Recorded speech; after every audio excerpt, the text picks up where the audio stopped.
Yes. We should start a new show called Blacklisted, just so we see how many episodes we get before we get blacklisted from our respective industries.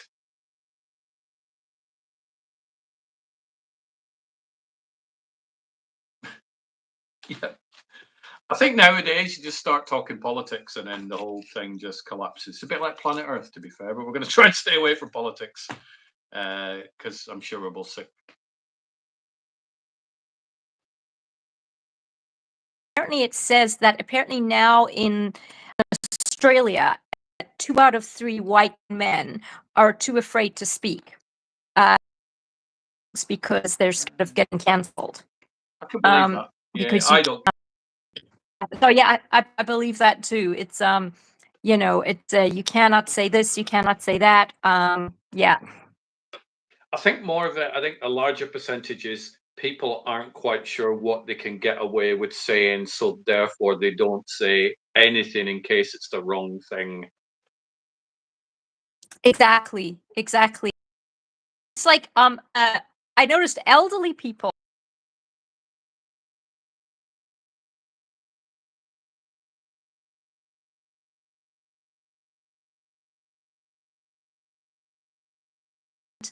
and the old lady turned to her and said, "If the baby in the thing," but to me, I was. But I think past a certain age, like this lady looked definitely. I think you can probably away with most stuff. Yeah. Have you ever, and I don't need to ask for examples, but have you ever said something online or face to face where you're like, oh, that might get me cancelled? I said a lot of stuff during COVID because I was so freaking bored. It was, you remember what that was like. Yeah. And I got canceled by a lot about wearing masks. Yeah. And but I mean, like, I can understand if you want to disagree with some people because I didn't want to wear a mask. Now, admittedly, the one friend who called me, that was someone who was rightfully worried about her mother, who was in her 80s and not in good health. But I still think it's somewhat of an overreaction. It wasn't like I messaged her and said personally, I'm going to come visit your mom and I'm not going to wear a mask and cough all over her. I'm going to sneeze all over like her reaction. Yeah. Her reaction was really over the top. I was chatting with a friend of mine yesterday, and he's from Wales over here, so he's UK based, and we were chatting about just the world in general, a bit like we're doing now, but it just happened to be a phone call, and I was repeating a story that a friend of mine who is a podcaster in the US, and he was. I suppose I've got to say anti-mask, but he wasn't one of these. Why are you wearing a mask? Get your mask off your face. It wasn't that, but he was like, I personally do not want to wear a mask, and blah blah blah. It's fine. And he was laughing on his podcast, saying some people make me laugh. He said because I was in a restaurant, and this was during the pandemic. He said, and people would walk in wearing the masks, and they would sit down at the table, and they'd be wearing the masks, and then the waitress would come over and they'd go, "Thank you, I'd like the steak and the chips, please," with wearing the masks. And then the food would arrive and the mask would come off and they'd be eating. He's like, they must really want that meal if they're willing to risk their lives by taking a mask off. And that story's always so stuck with me. It's true, isn't it? And it is. I mean, it's like the stupidity is like, it's like, does COVID magically vanish once the food gets there? And on planes, I mean, I'm one of these, like, I can sometimes have difficulty breathing on planes. So the mask, I hated wearing it. And, obviously I had to take it off to eat, but oh, God forbid if I should take it off when I wasn't eating, the flight attendant was like, put on your mask. And it was just, it was just, I don't know. I really think COVID was a period of paranoia and mass hysteria. Yeah. I really do. I think people, I mean, clearly it was something none of us understood and there was a right to be cautious. But I mean, to the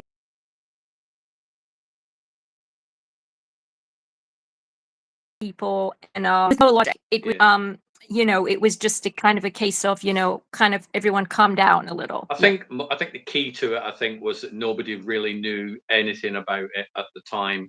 I think if there was another pandemic, unless it was like Ebola or something where people are bleeding out of their eyes, I don't think people would Yes. do what they did then. I think they did it. I did it. I wore a mask all the time and behaved. And to be Yes. honest, It's like, I it mean, I didn't bother was, me too much because I wasn't agree. I like who I like, but generally the mass public, I'm not really a fan of. And that's not improved since the oh, pandemic. I've become less and less of a fan of people that aren't on my I like them well, list. I've always had a phobia about coughing, and that was before COVID. I cannot stand being in an enclosed place with people coughing. I'm just like, Mm, go home. If you're sick, you should not be here. yeah. Um, it's just so that, yeah, but I mean, I had my circle of friends who I stuck with. Didn't, obviously didn't go, well, we couldn't socialize out because everything was closed. But I had a few close friends who it was okay to see because we were all, in lockdown together. But yeah, but I mean, with me, I always say big part of it is that was rampant. I grew up with Ebola, all of that stuff. And in Africa, honestly, everyone Mm, fault. It's just so I kind of couldn't. My thinking was and still is that if you're vulnerable, I tragically lost a friend to COVID, a very dear friend who was a cancer, had tragically she'd beaten the cancer, but her body chemo got COVID. So cases like mm. that, yes, isolate for sure. And your family you're going to be visiting, you should isolate. But I think in the average person on the street, I think that the massive lockdown was unnecessary because like the whole world was doing that, and then it's suddenly like, oh my god, they're doing it. We better be careful. So it was a weird thing, but yeah, I'd like to think it wouldn't happen again. I mean, I know from, I mean, I obviously don't remember this, but I know from stuff I've read from people who were around. They said like the AIDS virus was like that. Like if you visited an AIDS Yeah, patient in hospital, yeah, people yeah. full on hazmat suit Mhm. because they didn't know, they weren't sure how you I got the remember virus. because I was born in '71, so I was like mid-teens when the AIDS virus was running rampant. In certainly in the media, and there was a lot of the to you careful which toilet seat you sit on and all that sort of stuff. So that was a thing. People didn't Yeah. know how could you Yeah. catch it if somebody touched you, or if you shared a cat, you shared a Right. Coke Zero with somebody. Could you? A drink or Nobody yeah. knew, and I guess that's probably what a comparison with the pandemic as well. With But COVID, 5 yeah. years ago, that Yeah. craziness. 5 years. I know, right? It was the year I became a US citizen, and I'm so upset because it robbed me of my ceremony because I was due to have my big in the stadium. They just shut us down. So I had to have like I said my vows in like a situation. It was kind of like at a bank. We all lined up, keeping the respective distance. And then it was like we all went in one at a time, and it was like there was someone behind glass, and they read the vows to us, and Yeah. we said the vows. It was still very emotional for me. I still broke down crying. I was so happy to be a U.S. citizen, but I had that ceremony because that would have just been so special. Mhm. But yeah, that was it. Yeah, 2020. That was the highlight of my year was that becoming a U.S. citizen. I was so glad I had that. Highlight of my year was me and a filmmaker friend of mine, Neil Johnson, who's currently flying somewhere to do something. We were touring with a rock band, filming their concerts and stuff. And then around the time Oh wow. the tour was coming to the end, it was like tour's cancelled. Everybody's got to go home. There's this crazy pandemic that's starting to kick off. So that's how I No. always remember it. It's like great times followed by, hey, what's going on with the world? And then the Yeah. job I had was customer service, and we just worked from home and pretty much never went back. So Yes. Yes. I know. You're lucky if that was your job that you could do something. Actually, that period, I got a friend of my father's got me to write his biography for him. So that was good for me because I was working. And he lived in Australia. We used to just WhatsApp video every day. And yes, that was another positive thing from that year. It was writing that. I really loved doing that. I But think yeah. you've got to take some positives out of any situation where possible. Obviously, there are some Oh, exceptions, but oh yeah, you absolutely. know. Absolutely. So how's no, you carry on. the other positive for me,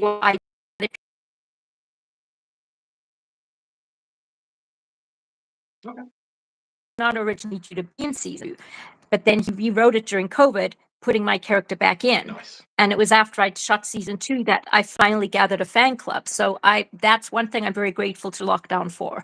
Yeah, that is a good positive. So Yeah. how's the film industry doing? This is the topic of our chat. And who knows where this conversation is going to go. That's what I love about these things. It's like, I have no clue what you're going to say. Yes. I have no clue what I'm going to say, to be honest. So I like to see where these chats lead. So I have to say my greatest worry with the film industry in recent weeks has been AI. The number of people sending me videos with people in them that aren't real. And that, as an actor and a writer, scares the hell out of me. Because it's like, what is going to happen? Are we going to not be needed? I mean, like, because this affects every creative person. It affects writers, it affects actors, it affects graphic designers. It affects anyone who's involved in any form of creativity. And so I had to think about, it, really bothers me. And I've just, I've been thinking about it a lot. And I think what is going to happen, they're going to have to obviously bring in set laws about this. I mean, they are already, the Screen Actors Guild in America are already putting some laws into place, but I think they're going to be more of them. I think what's going to happen eventually in the future, and I want to hear what you think about this too, as I think they're going to bring in laws that you cannot shoot certain movies without actors. That will be worldwide. And that you can use AI, but to an extent. So for example, shoot the movie, actors, locations, everything legit. But in post-production, you can put in all this cool AI stuff that would normally cost a fortune.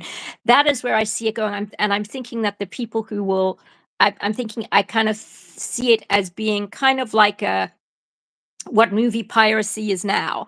Like when videos were invented, suddenly, people could pirate movies and so I'm thinking that it's kind of the same thing. They're probably going to have to put in laws to protect the artists and to protect the film industry. But of course, you're always going to get people who are going to do it. So that's kind of how I see it. The film industry is going to take a hit, but we're going to get back up there. But there's always going to be the people who are going to be doing their AI stuff and not needing the creators. That's my take on it, but I'd love to hear yours. I think the AI thing annoys me because I just don't like it, to be fair. I can see its benefit to someone who I want to write a story, and they can't be bothered writing the story, or they're not good at writing stories. It could be either of those. And they go to ChatGPT and they're like, write a story about a teddy bear on the moon, please. And it spits one out. How good that is, I don't know. I've never read anybody's teddy bear on the moon story sort of thing. Will the films get made? I don't know how you put laws in place. Like you said, I get where you've got to put a law in place where you've got to use a certain amount of actors and a certain amount of this. That would probably work well for the studio movies. I think for the indie movies, there'll always be a way around it, and people will just start making more animated movies, which you don't need actors for that. You can use voice actors, but who knows whether the voice actor's real or whether it's just artificially generated or whatever. It's just. But you see that. But you see, that's one of the things that bothers me the most, like what you just said about getting AI to write your Teddy on the Moon story, is that like one of my jobs has been working as a ghostwriter, which I loved. And that's kind of like, it's going to be the stage where they're not going to need us. It's like, because if AI is going to write it. And that, that is bothersome. So I hope that they can be laws to protect that, to protect the writers, because it's, it's just, it's, creative people. We need creative people. I think what would be good is if any movie that used AI had to put it on credits, this film was used involving AI, and let the audience decide, I'm not going to watch that because I'm anti-AI or whatever, that type of thing. But an average audience member wouldn't be able to tell. Half the time they can't tell what's practical and what's CG, which, CGI I think is probably the closest thing that's affected the movie industry to AI, Because obviously all the people like the Ray Harryhausens and stuff were like, well, I used to make model dinosaurs. Now I don't have to. Somebody could just program them. But obviously you've Yes, still got a human programming these things. So therefore it's not yes. exactly the same, but it's the closest thing that I can think of that's affected it.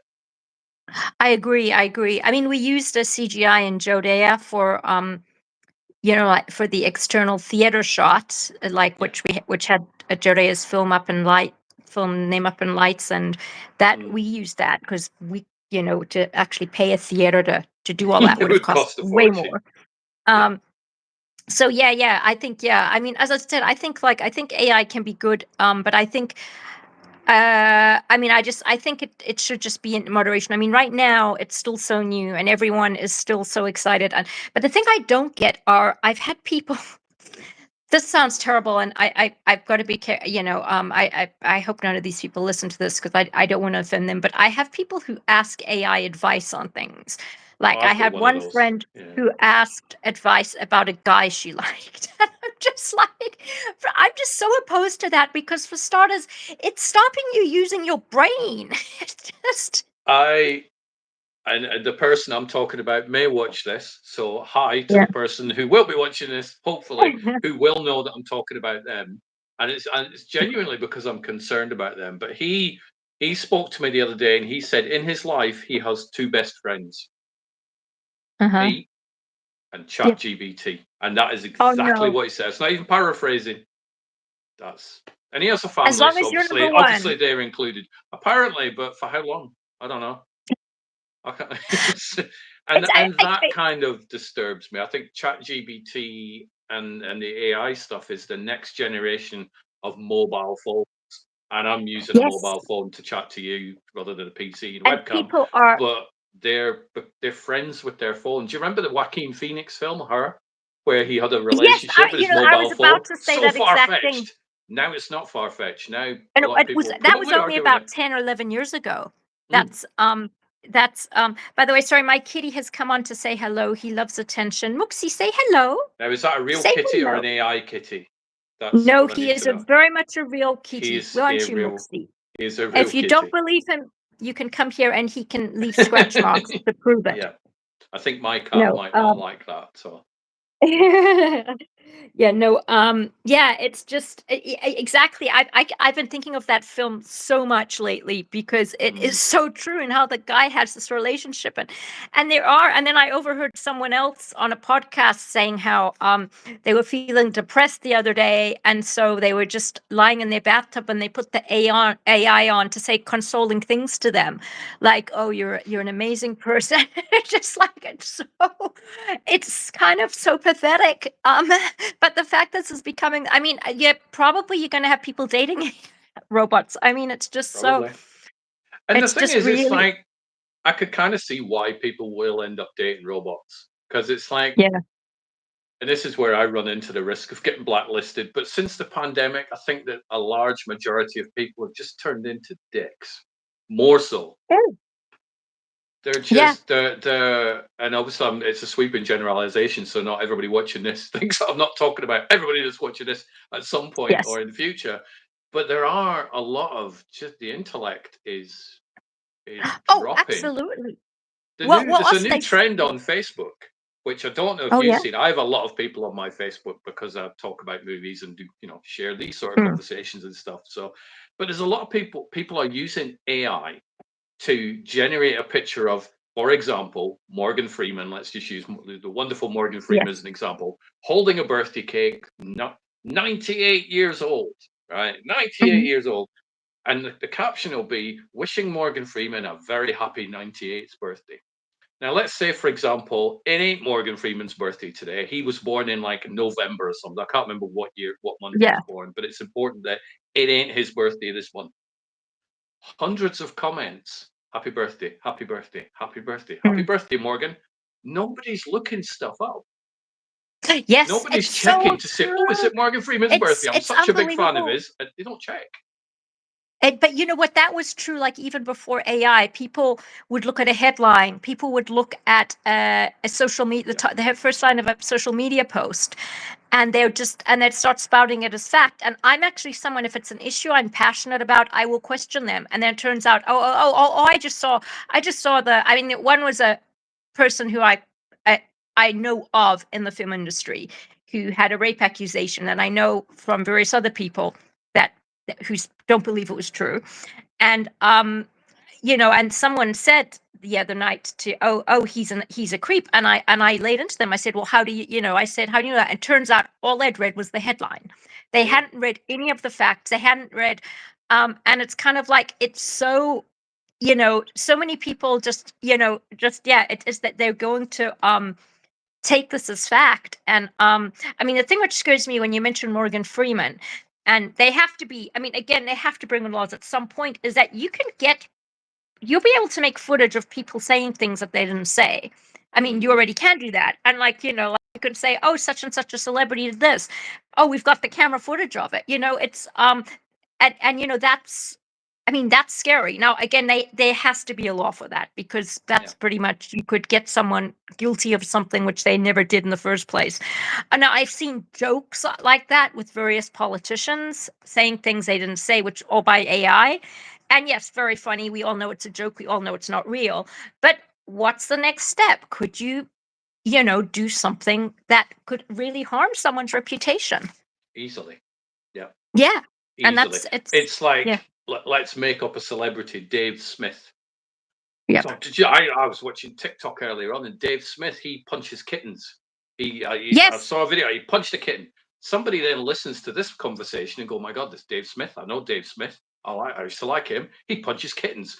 And then they tell us somebody else, and then next thing you know, poor old Dave Smith is no longer in Hollywood and can't work anymore because of keyboard warriors.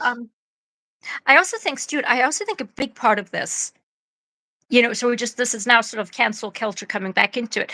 A big part of this is, I find, and this is, going back to the subject of cancel culture, is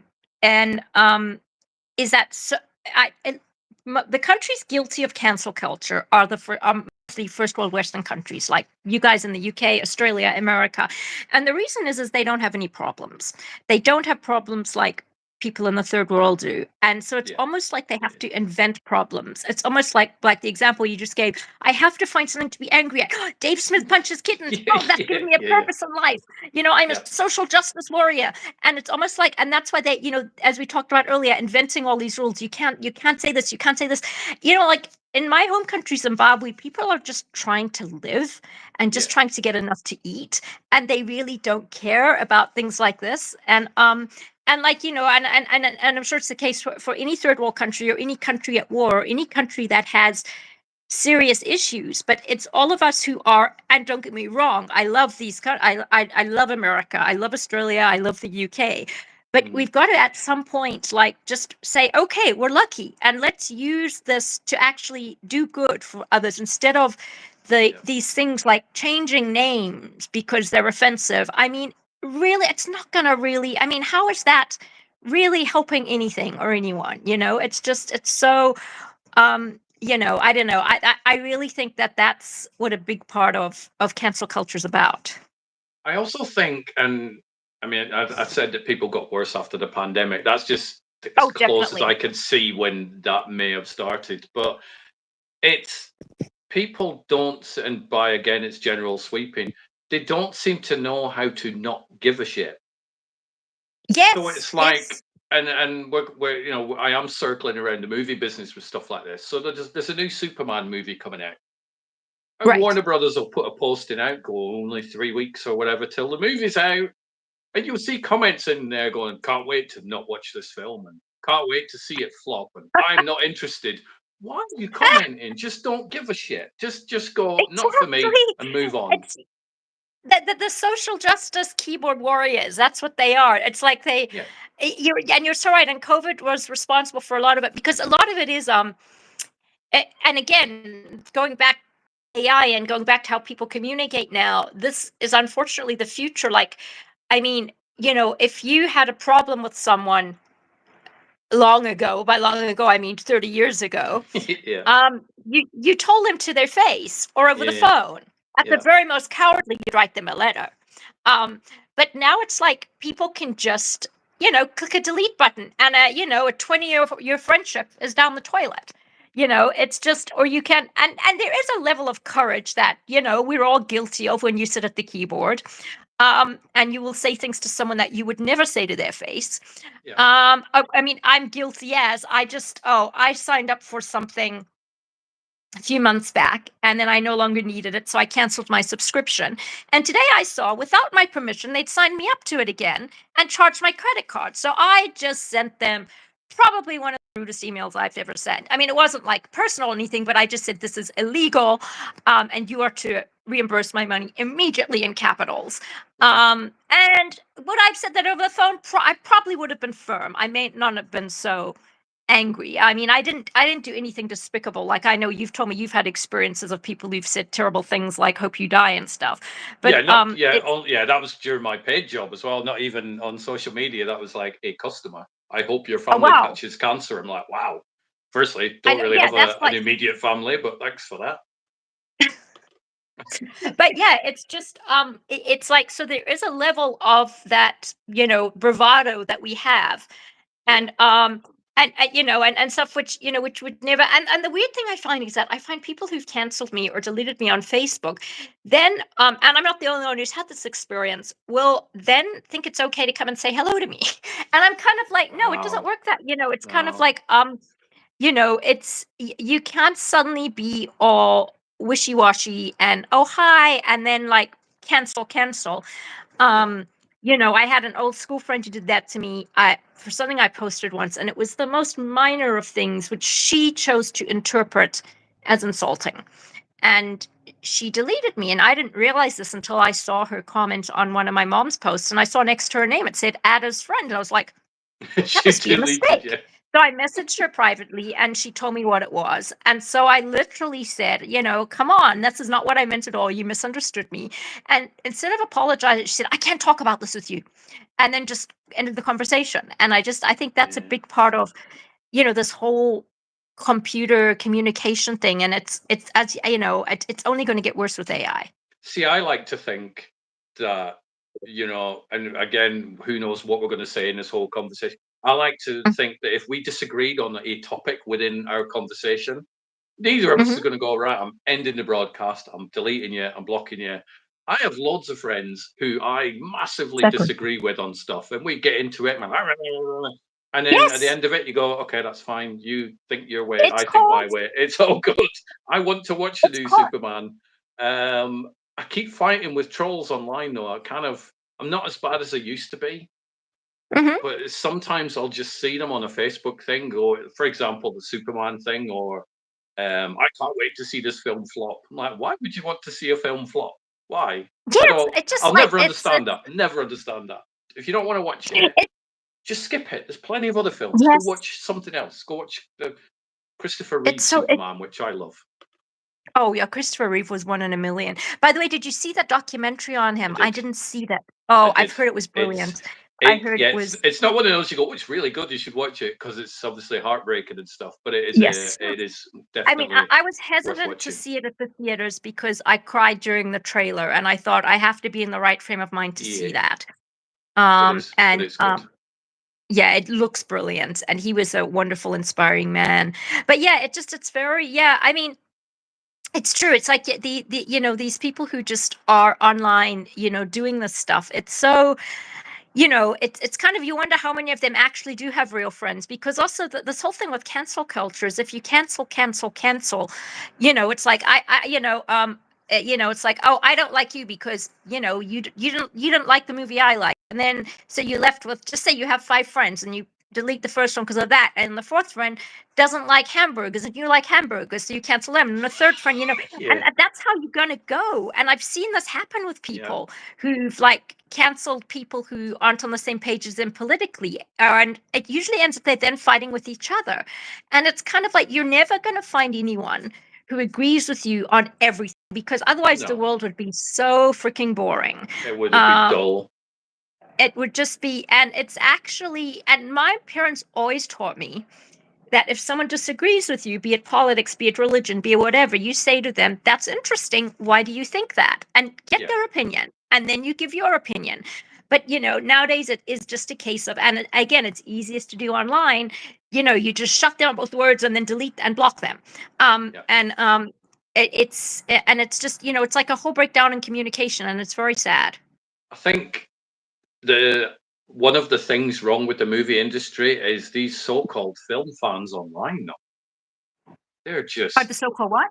the so-called film fans who claim to love movies but will come out with things like, "I can't wait to see this film flop.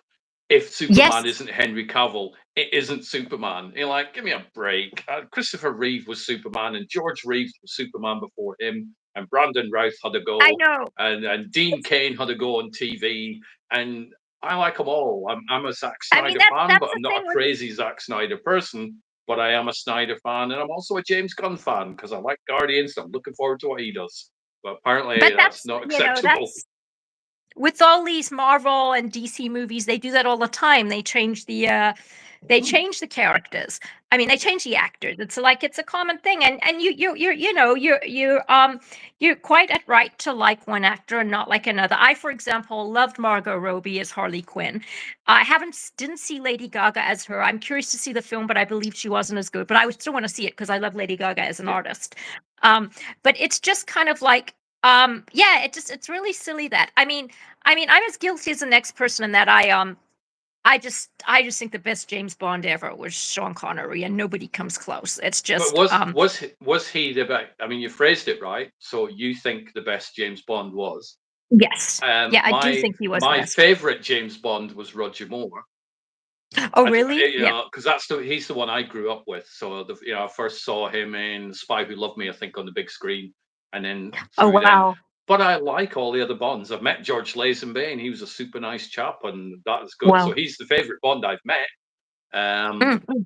And I'm curious to see Wow. who the next James Bond will be. But I'm not as excited about James Bond because it's not the Broccolis anymore. So I'm kind of torn with the whole Amazon MGM owning Bond compared to the Yes. Broccolis running it. So that kind of weirds me out a little bit. But Yes. that's a whole nother topic. But just film fans online are just so miserable. They are. It's And I so don't true. get There it. is that I think you are right. I think a big part of it is that a big problem with the media, and again, the pandemic has a lot to do with it, but also streaming has a lot to do with it, is that people aren't going out to theaters anymore, which I know we've discussed before. Yeah, And I really think, I mean, that was when the Barbie Oppenheimer thing happened 2 years ago, I really thought, this is probably the start of us going back to theaters. And hopefully there will be more movies where we go back to theaters. But I've got to say, honestly, in the last year, I can probably name on one hand the number of movies I saw at the theaters that were actually good. And I used to go to the theater every week. Now I just look at what's on, and I'm not going to pay money to see that. It's terrible. So I think the fans are to blame, but then also I do think there's a quality of movies just also seems to be slipping. I don't know. I watched do you think movies so? from, yeah, I don't know. I mean, I don't know. I watch movies from from long ago, and I definitely think, I don't know. I definitely think they were better. Um, I think it's, yeah. I mean, I don't know, but I think you're right. I think the fans do. I think today's world, there are too many options. There are games you can Yeah. play. There's streaming. There's all of that, and so why go to the theater? Um, and and I really still hope that there will be a way theaters can fix that, like making I think theaters need to. I mean, what's wrong with the movie industry? If I could count it on one hand, it would be one, the toxic fans that mhm, just seem to, and the studios listen to these toxic fans. So, and Disney are terrible for it. Oh God, we've got to change that. Look at all these fans going crazy. Don't stop listening to toxic fans. Make what you make. Let the filmmaker make what you want to make, and mhm. sod these toxic fans.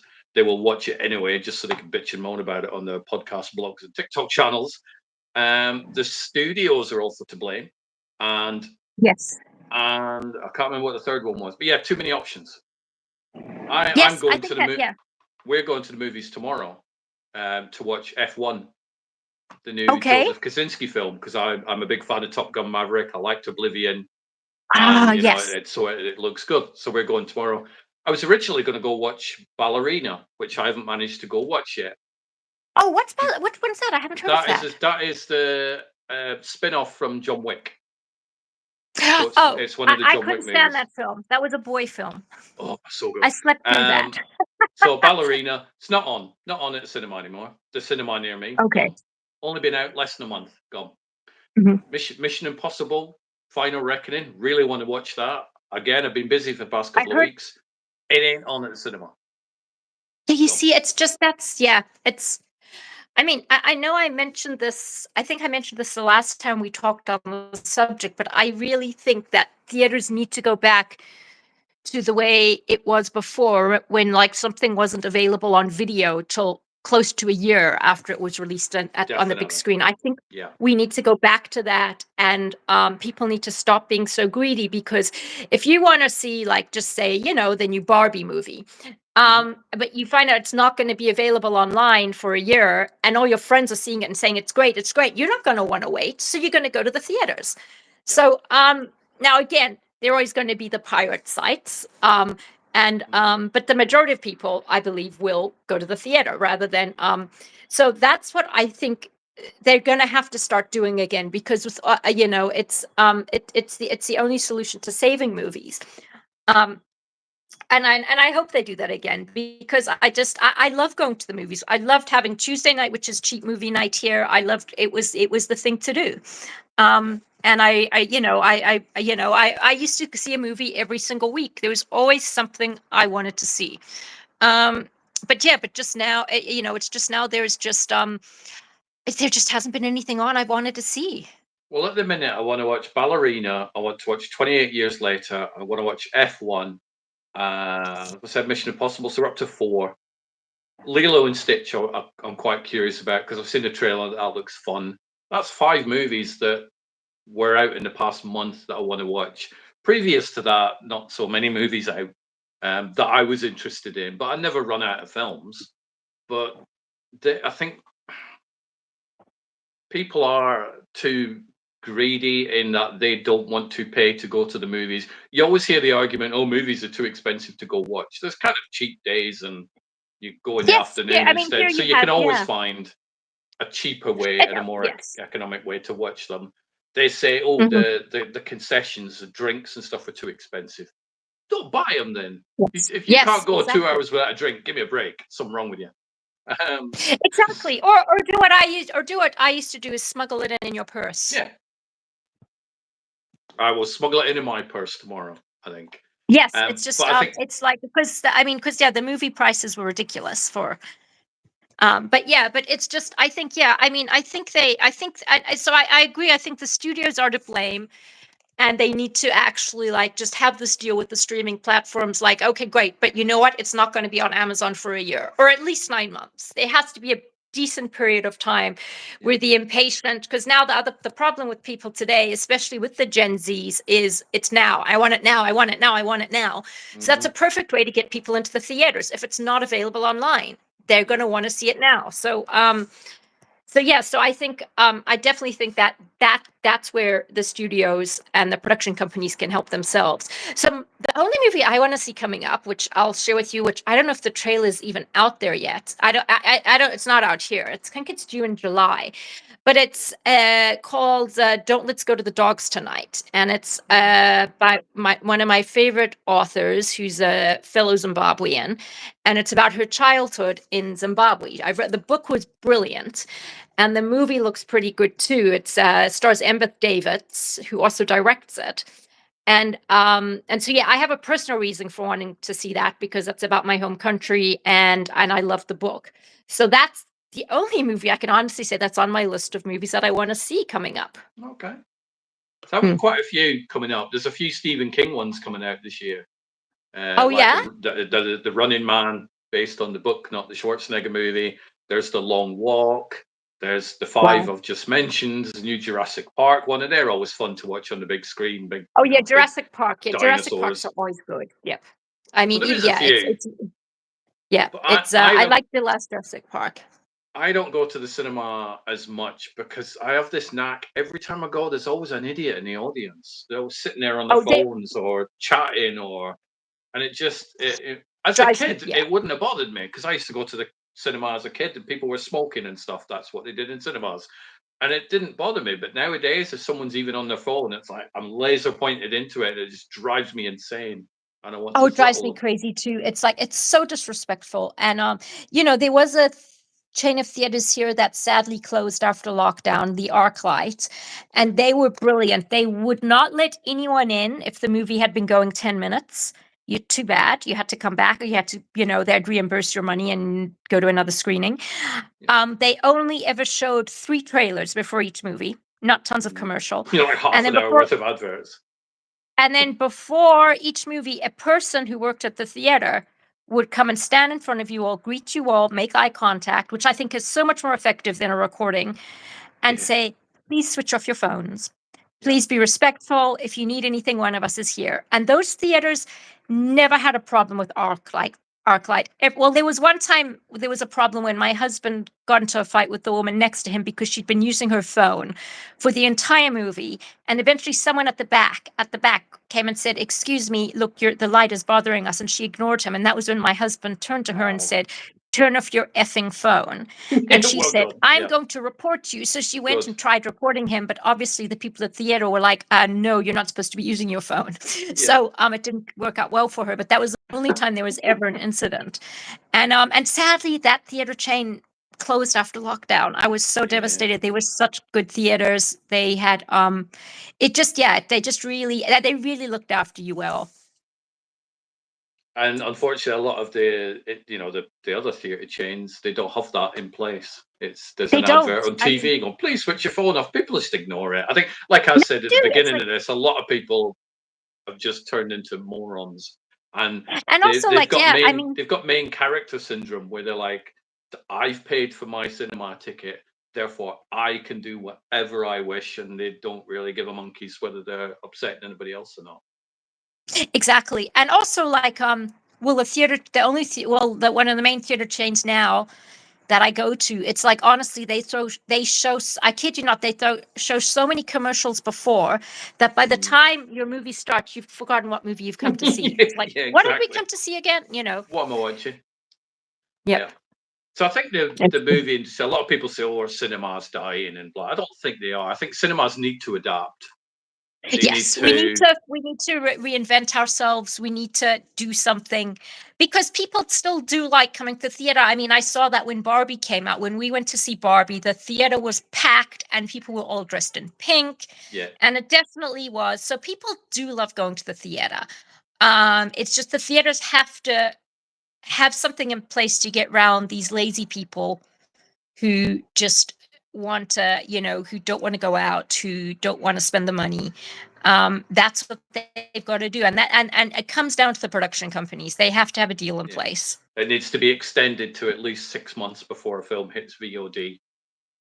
Yeah, I think. And absolutely, the thing is, it's absolutely. like if you go back in time, so you go back to the 1950s, which I wasn't around in the 50s, but I've read up on it. When TV came out, the film studios were Yes, crapping themselves. They were like, "Oh, we're done. Why are people going to go to the movie theaters and watch our stuff when there's TVs and people go watch movies and they yes, watch I Love Lucy in their house?" And that's when you started getting your epic things like Spartacus and Ben Hur and all these big exactly. widescreen movies.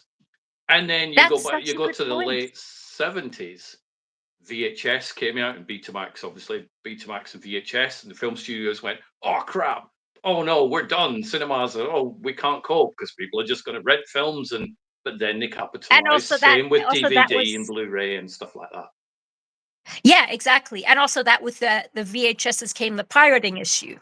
Yeah, As well, that but yeah, I think you're right. I think it's like, yeah, this is just this AI it's another thing, and chapter. yeah, it's just we've just another chapter that we just have to deal with. It's like, oh my god, did you ever? So one friend of mine, what was that movie called? I've gone blank on the title. Brilliant movie, Hilary Swank, directed by Clint Eastwood. He was also in it, the Million boxing Dollar one. Baby. Yeah. Yeah. So Great film. some reason I cannot remember why I missed that at the theaters. And a friend of mine, she'd just been to, I can't remember, it was one of the third world countries. She said, "Look, I got all these cheap DVDs," and she just bought it. She said, "I'll lend it to you." So I tried. It was I'm watching it, and the quality's terrible, and these black dots are appearing. I realized this was a pirate. They filmed this in the theater, Camcorder, and the yeah, black dots yeah. were people's heads, and it was just. I remember seeing. I've seen a few pirated things over the years. The first one I ever saw was E.T., which Oh, in really? in the UK that never came out on VHS. You couldn't watch that in your house for like 7 years. It was like 88 Oh, or something when that came out, so 6 years. And there was oh, loads of really? pirated copies of that, and they were crap. It was like clearly a camcorder in the cinema, Yes, but yes. you didn't care. And then Tim Burton as Interesting. Batman came out in '89, and again there was a lot of pirated copies of that. But Tim Burton, as you know, it's like his films are super dark and they're all shot at night, so they look like crap, but you didn't care. But nowadays, a Interesting. pirated copy will look like a Blu-ray. The Yes, moment a so film true. hits VOD, bang, crystal Yes, clear, surround sound, the lot, and it's insane. So they need to, if they extend the rental windows or the VOD windows to like 6 months, then that's an yes. extra 6 months that some person's not going to upload it to a torrent website, and the entire planet's going to, have a copy of Fast and Furious 11 or whatever, whatever they Exactly. want. Agree 100%. I think that's such a good idea. It's yeah, it's just it's very I agree 100%. That is what they have to do. And it's yeah, it's just another chapter. And I mean, I guess 100 odd years ago, well, more than 100 now, when film started, and you got to look at how that affected theaters. They would have been Yeah, like, "Oh, yeah, hell."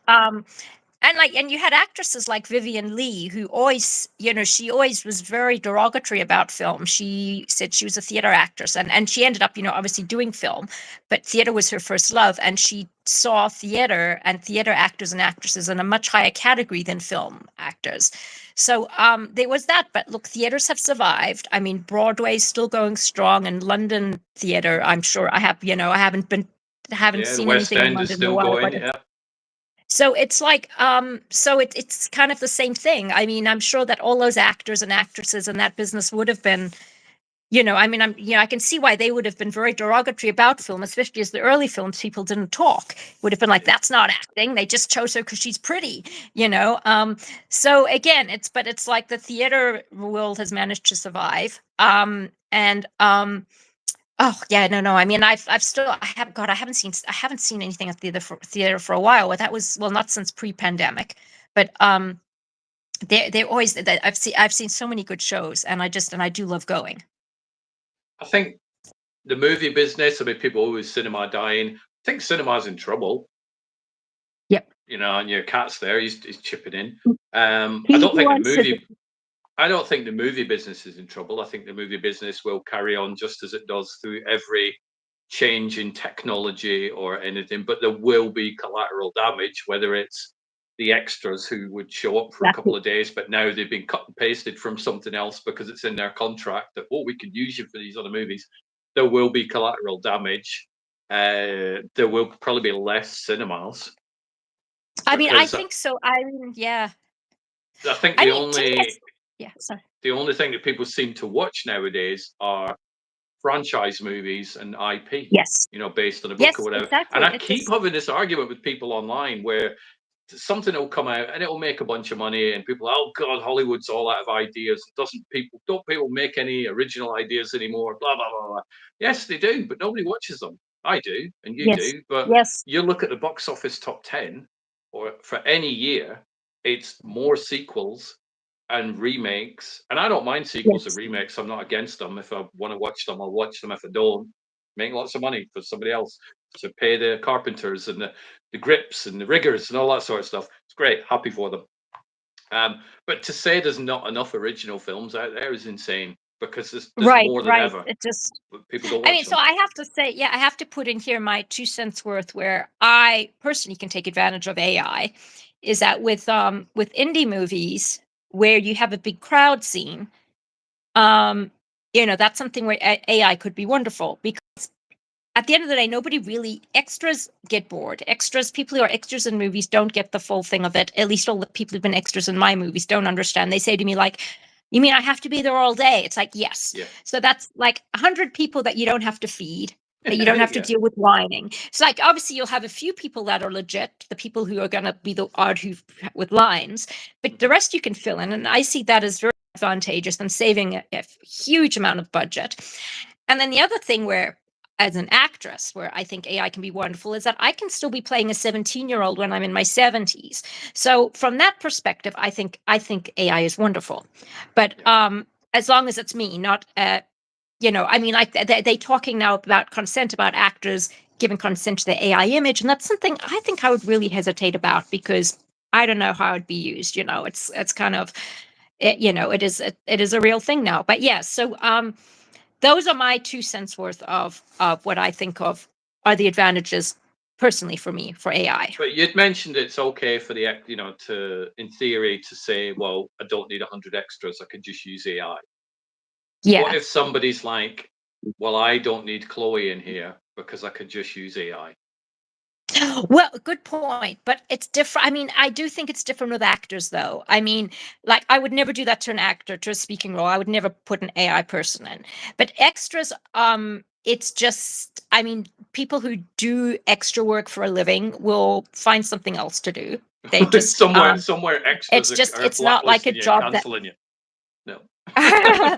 Yeah. Okay. Sorry, extras. I've probably been canceled, but no. I mean, I know from I was an extra once, and I know from a friend of mine who used to do extra work. He just hated it. At the end, he just stopped doing it because the hours are awful, and in the end, like, you're lucky if you make it to the screen, and if they see you. But you know what, but I just think also it's just, if I look on a multi-million-dollar project, great. You can show up for the day, enjoy the free meal and stuff. But on a little indie where we need 100 people, I mean, look. Having said all that, I've been talking about, with crowd scenes on little indie projects, we don't even use 100 extras anyway. There are ways of faking it without AI. So it's like we wouldn't. It's not like we'd be getting people out of a job. We'd have our 10 people, and then we rearrange them and we make it. It can be. It's been done so many times to make it look like there's a crowd of hundreds. So I'm not really getting anyone out of a job, but it's just But yeah. I think it's a slippery slope, though, isn't it? It's like with AI, it's yes, we'll do these things, and then 2 years later or 5 years later, it's like, well, we're just going to do these extra things as well. And then you go 20 years down the line, and everything is animated, and you never need to use real actors ever again. So it's like, yeah, it's just, I mean, I'd like to think there'll be laws in place. And I don't know. To me, I just think, I mean, someone sent me this AI video the other day with this stunning looking girl and this handsome surfer dude and stuff. And I don't know, which part of me thinks, do you really want to watch stuff with people who don't exist? I mean, I tried to watch the second Avatar movie.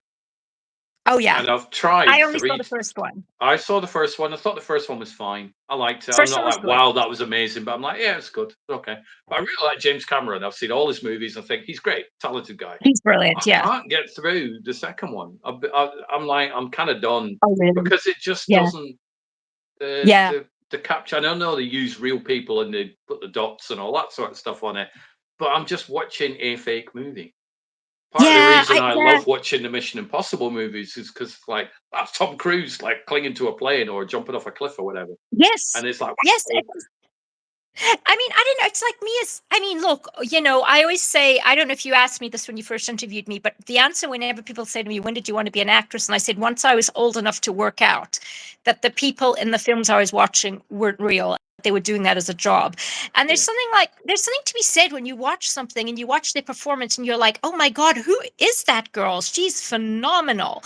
And then you look her up and you're like, oh wow, she also did that. She also did that. And then it's like, I mean, but when that person doesn't exist, to me it just, I don't know. That's why I'm hoping that it won't, fully, that's why I say I'm hoping there'll be laws in place and that it won't fully take off. Because to me, that's just, and as I mean, maybe, I mean, I am an actress, so of course, personally, that is the way I'll see it. But also, like, I'll if I watch a movie with a great performance, and the one that why do I always go blank on his name? The one that's coming to mind, the guy who played Winston Churchill in that recent movie, Yeah, The Gary, Darkest Gary Hour. Oldman.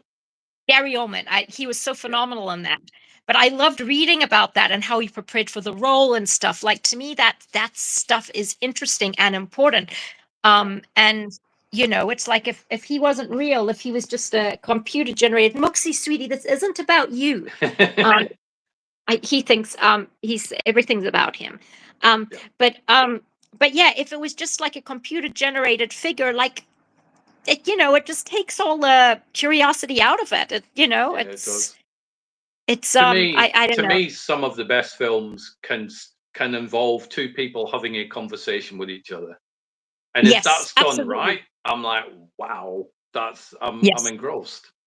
Yes, It doesn't exactly. all have to be explosions and gun battles and car chases, although I do like all those things, but watching people having an interesting conversation that's been well written and it's well performed and it's shot nice can just Yes. entertain the hell out of me. Exactly. Oh yeah, and just even just one person giving a performance, giving a Yeah, monologue is monologue. Yeah, phenomenal. It's just yeah, it's you you don't need anything. Yeah, to me it's just it's so much more powerful. I mean, look, I mean, I'm a female. I mean, I know there are girls who, like, I shouldn't stereotype, but I mean, I'm not a huge fan of the car chases, the action movies. I always say in action movies I actually switch off. I lose really. track of I lose track of who's hitting who, which car's rolling. Yeah. Is that the good guy? Is that the bad guy? I can't. It does. I mean, I love thrillers. I love psychological thrillers. Those to me are the best. Silence of the Lambs, absolute classic.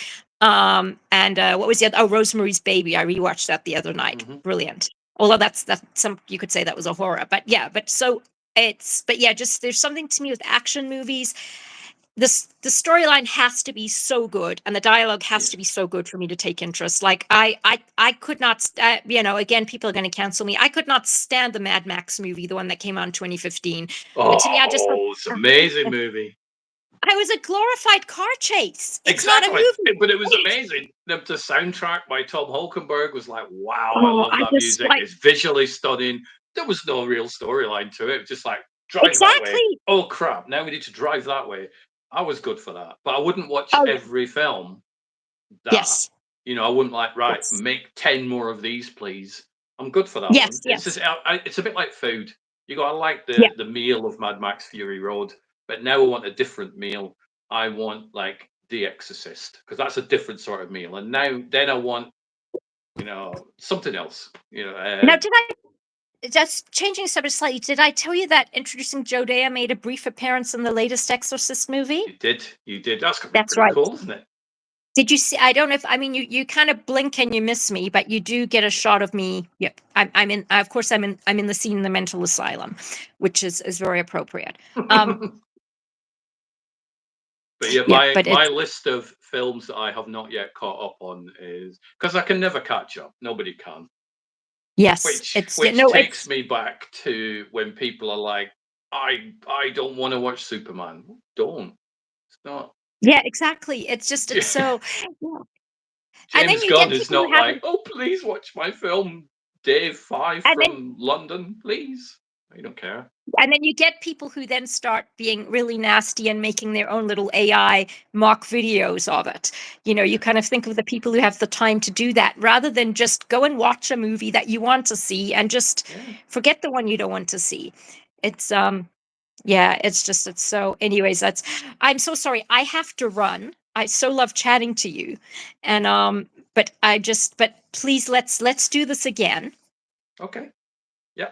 And and let's and I when you next tell me about the movies that you want to see, what they're like, Yeah. and if I should see them or not. Just keeping in mind that I'm not an action girl, so if it's an Go action watch movie, it's not a, F1. F1 looks amazing. They strap cameras to Formula One cars. And I'm not even a Formula One fan, but Top Gun Maverick, best film of the past few years for me. I've Absolutely heard that. I've adore heard that. that. Oh, Yeah. it's so good. And And if I see something good, I will definitely share it with you. But let's do this. Let's keep this regular, these conversations, because I do love having them. And nobody's fallen. I didn't even get to touch upon Snow White, which I shall save till next time. Yes. It's and sorry, just my kitty wants to say hi and bye. He wants to be a star for a minute. He's a complete little lion. Hi and bye, Kitty. And thank you to everybody who was dipping in and dipping out of this show as well. I couldn't see who was dipping in, but I could see the numbers going up and then the numbers going down. So, oh wow! Thank you to everybody who watched. And can I be absolutely awful and do some self-promotion and say if anyone wants to follow me on Instagram, it's Chloe Traicos _official. CHLOE TRAICOS _official. There you go. You have self-promoted yourself. So yeah, thank you very much, Chloe, for catching up. Stuart, thank you so much. Have a wonderful rest of your night. I will. It's like 10:20 here, so not much of the night left, but I will catch up on a bit of work, go to sleep, get up tomorrow and go watch a new Joseph Kaczynski film. Very excited, and I'll let you know how it is. Well, keep me posted, because yep, I do like what you have to say about films. So yes. Okay, take care. Have a good one. Bye. You too. Chat to you soon. Bye.